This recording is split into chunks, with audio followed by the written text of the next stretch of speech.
Salut tout le monde, petite vidéo des Camponotus consobrinus. Ça faisait un mois et demi que vous les aviez pas vus. Je trouve que ça s'est pas mal développé ces dernières semaines. Donc je me suis dit que j'allais vous faire une petite vidéo pour vous montrer tout ça. Voilà, donc pas mal de couvains. Bon, la reine est toujours là, hein. Ça se développe toujours autant.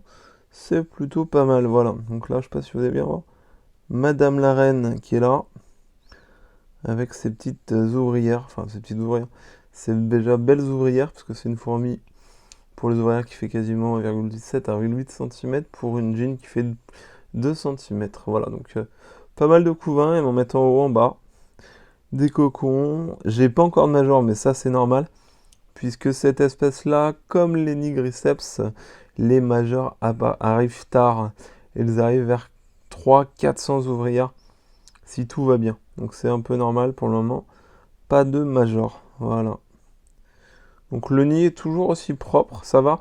Autant elle m'avait un peu pourri l'air de chasse, autant le nid, elles prennent soin de ne pas me mettre des déchets dedans, et ça fait quand même plaisir d'avoir un nid qui reste quand même bien propre, bien blanc dans l'ensemble.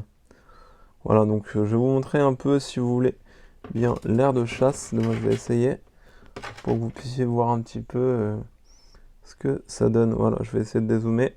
Voilà, ouais, c'est très simple, hein, avec des pierres.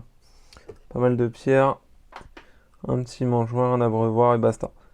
Donc là, il y a quand même pas mal de monde dans l'aire de chasse, comme vous pouvez voir. Je sais pas si les couleurs vont bien ressortir, mais on peut voir qu'il y a pas mal de monde. Voilà. Donc ils ont juste une pierre et une petite branche avec du lichen dessus et basta. Voilà. Donc toujours avec la petite grille que j'ai modifiée moi-même. Voilà. Pas plus compliqué que ça. Je les nourris en ce moment. Je teste un produit, le Subburn, qui est un produit australien. Après, elles sont pas forcément ultra friandes de ce produit. J'ai d'autres espèces qui en sont dingues, mais bizarrement, les Consobrinus, elles en consomment, mais c'est pas forcément ce qu'elles préfèrent.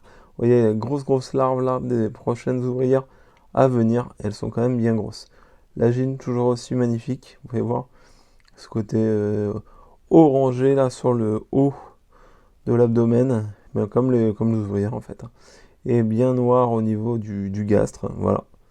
Toujours du couvain, il y en a partout.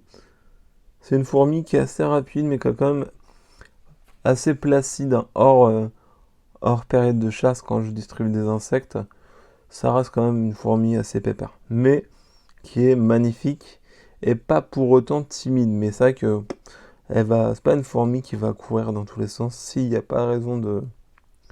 S'il n'y a pas d'éléments extérieurs, tout du moins, c'est plutôt pépère, quoi. Si je les nourris pas, ou voilà, s'il n'y a pas forcément de raison de sortir dans l'aire de chasse, il y a quasiment personne, quoi. Par contre, c'est effectivement, dès qu'on met de la nourriture ou des insectes, là, ça s'active. Mais c'est pas une fourmi qui va fourrager comme ça, quoi. Contrairement à d'autres espèces qui sont toujours un peu en quête de nourriture, d'intrus, et que j'en passe, celle-ci, elle est plutôt tranquille. Voilà ce que je peux vous dire. C'est vraiment une minuscule vidéo, hein. Mais voilà, c'était pour vous les montrer, que ça se passait bien. Tout le monde pousse bien. Voilà. Salut à tous. Bisous.